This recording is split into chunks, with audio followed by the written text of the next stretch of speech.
So, irrigation. We know how to monitor it now. But again, with the travels that I've been doing and seeing, I'll also look at irrigation systems. We do miles and miles in orchards on the motorbike doing the soil sampling, and I see what's going on with irrigation.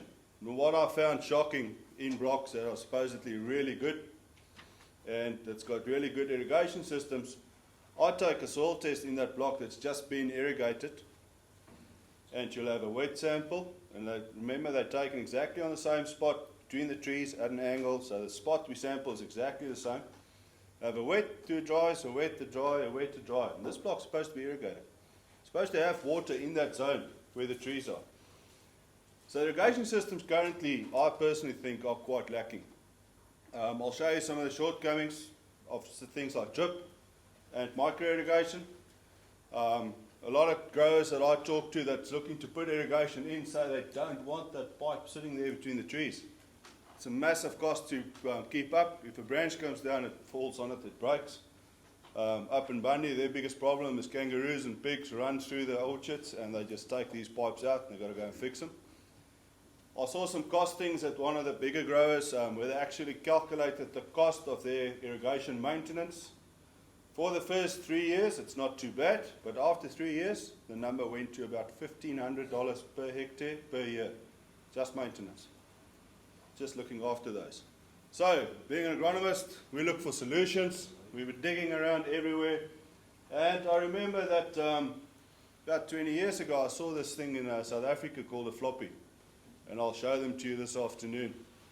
So, typically in macadamias need, on average again, according to that data, about 5 mils of irrigation per hectare per day. Standard orchard, normal day, not a too windy or cloudy day, but on average that's about what they need.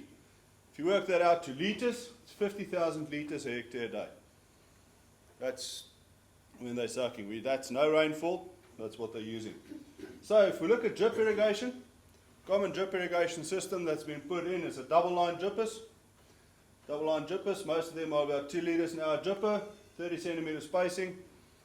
If you do the numbers on them, they wet 0.04 hectares out of each hectare. They're only putting water on in a very small area. And especially on the red soils, those of you that know the red soils, you put water on, it goes one way, all the way down. They act more like sands than anything else, these red soils. So, there's 7,000 drippers a hectare, 7,000 little spots that can block up. You've got to check. A run time of 3.5 hours at that spacing will give you your 5 mil of water. So the water requirement of the tree is the same. It doesn't matter where you put the water. If you train the tree to take the water there where the drip is, it'll shoot its roots down to about 50-60 centimeters and it'll take the water in that zone. So to get that amount of water, you need to run 3.5 hours. That gives us that number, which is very, very scary. You're putting on 113 millimeters of rainfall per hectare effectively on that small area for 3.5 hours. It's like having 300 millimeters of rainfall in that little zone where the drippers are. So what's happening to that water? It's going down. And that's one of the big problems with drip. The lower volume you go, the longer you have to irrigate. And if you go really low volume stuff, like I know there's stuff in South Africa they're doing, if you go and calculate the amount of time they have to irrigate with those super low volume drippers to get to the water requirement, they need 38 hours in a 24-hour day. It doesn't work that way. So big shortcomings. Micro irrigation. Micro sprayers are second best, if anything. If you don't want to do anything else and you want to do micros, I wouldn't kick up too much of a stink. They are quite good. And for that reason. So your normal micros throw about 5 meters on a 9 meter row spacing in macadamia trees. You are wetting half the area. Not bad. So when you put the water requirement down, when you put that 50,000 litres a hectare down, it'll take about 2.7 hours and you're putting 10 millimeters of rainfall per hour down. So you're putting about 30 millimeters effectively, which isn't going to leach everything out. It's not going to cause major damage. What do we do with the floppies? Well, you'll see some today that we've gone right over the top of the trees. which if you can, that's brilliant to do. You can also put them underneath, like we'll do in the property in Clunes, big trees, we put them on 2-meter risers, and we wet as big an area as we can possibly. We're still using 50,000 litres a day. That doesn't change. You're not using more water, you're just spreading it wider. We train the tree roots to go over the whole area, and not just sit in that little zone under the tree. So, we wet the whole area, or at least 90% of it. This is a 9 by 9 meter spacing.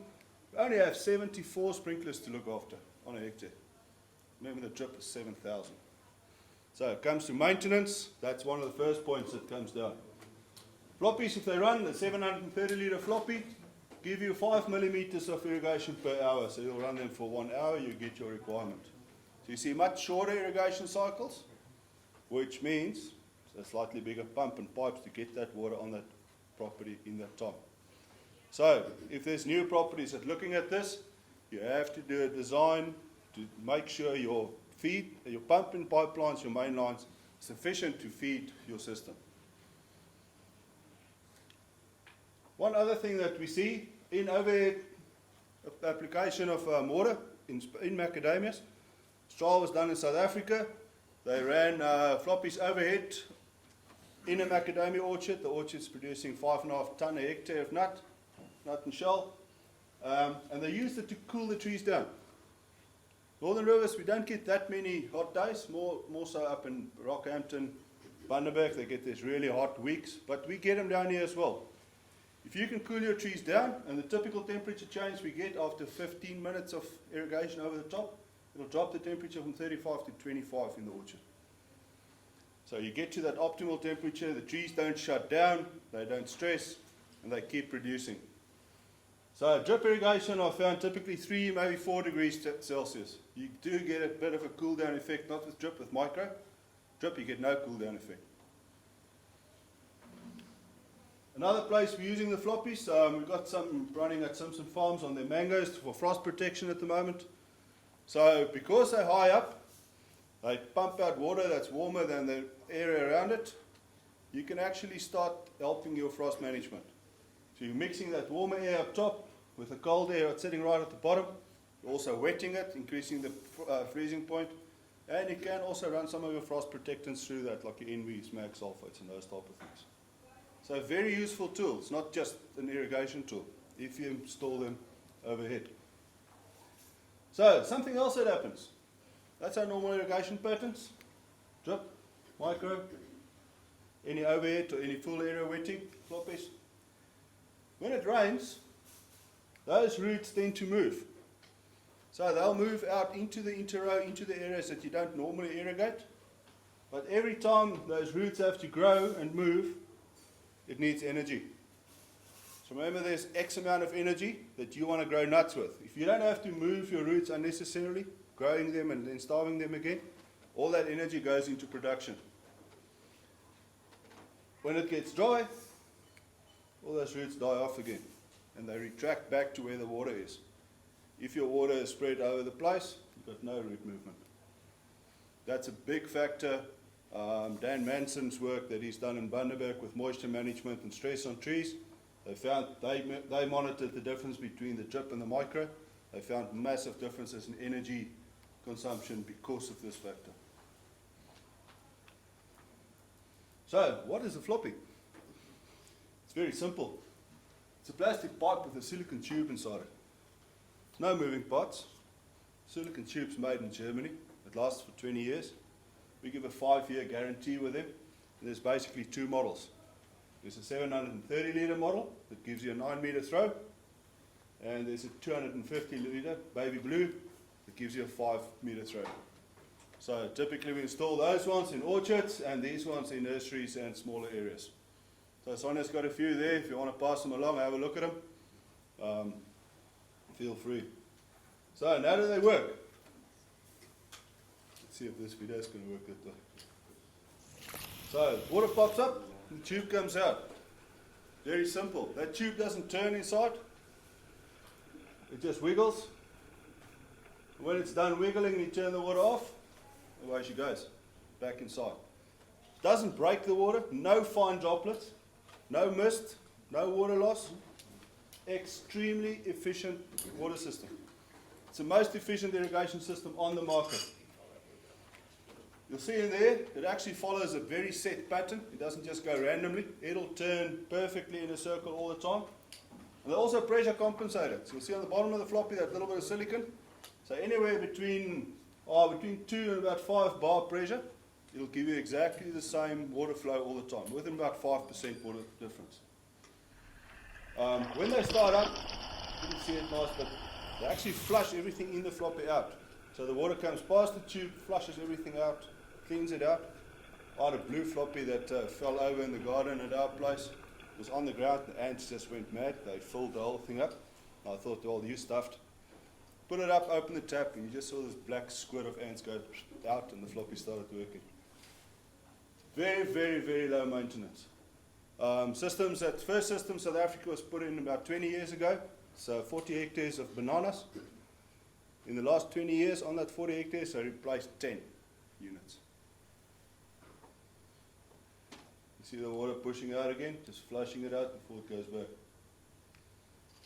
Very efficient. So what we're looking at in irrigation, you want the equal distribution of water from where your sprayer is to the end of the sprayer.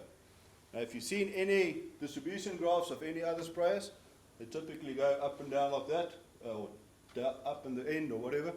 These ones are really good. So near the floppy, gives a bit more water, so that's millimeters precipitation per hour. But from 2 meters away all the way to 7 is exactly the same precipitation. So your distribution is very, very uniform.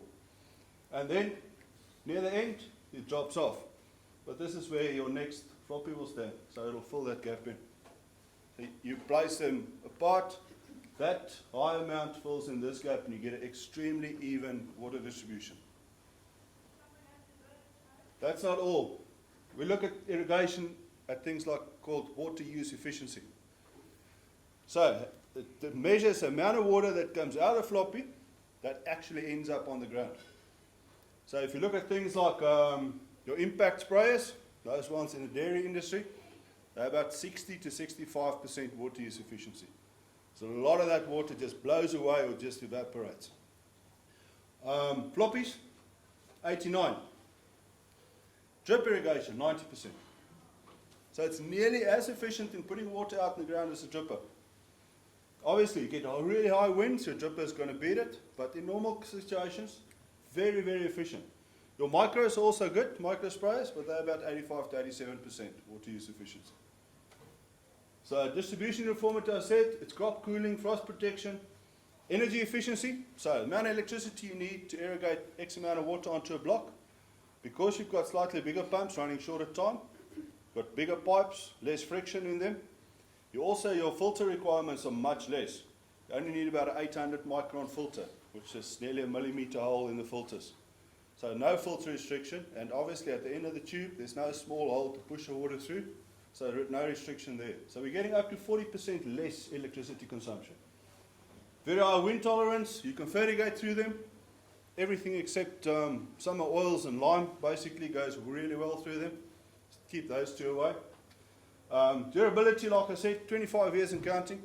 Go and Google it. They've put about 4,000 hectares of floppies up in the Sahara Desert next to the Nile River, where they're irrigating grass to feed the goats.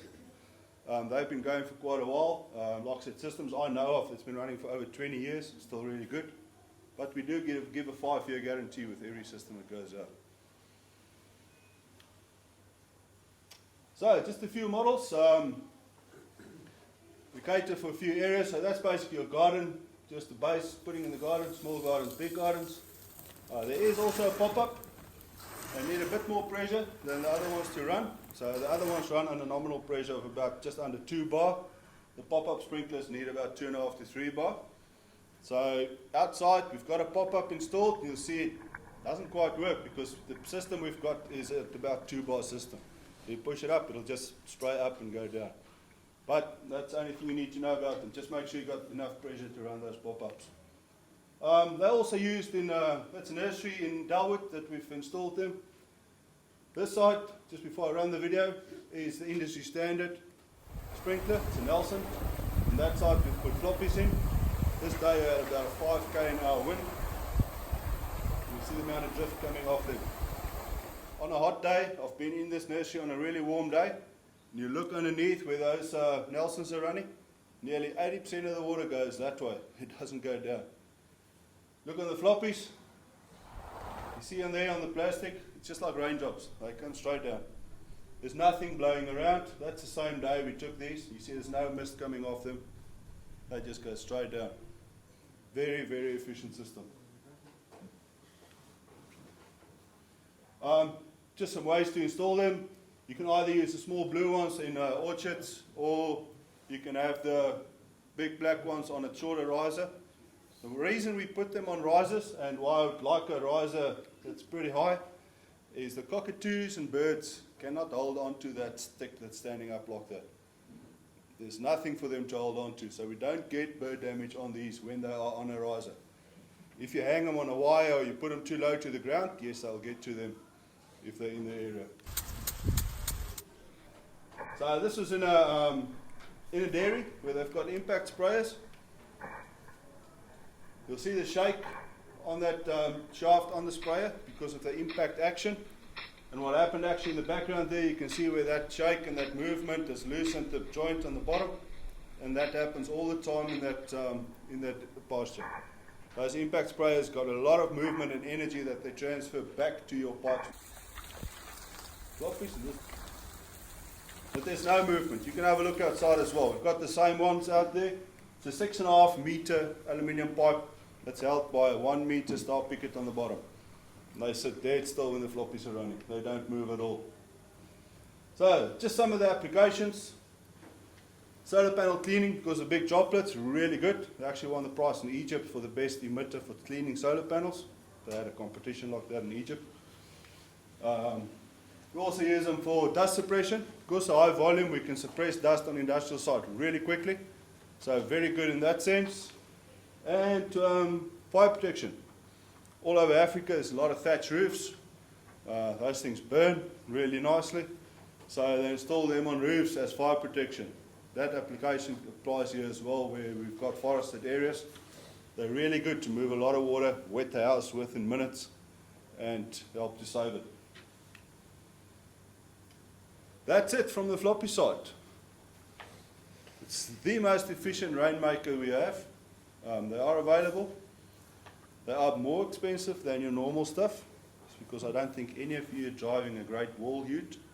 So we're not going to talk about the cheapest irrigation systems either. So, but the maintenance component, we've done the calculations. A bit more you pay in the beginning. About 4 or 5 years into it, they start to become the cheapest irrigation system, just because the maintenance component's not there. Thank you very much.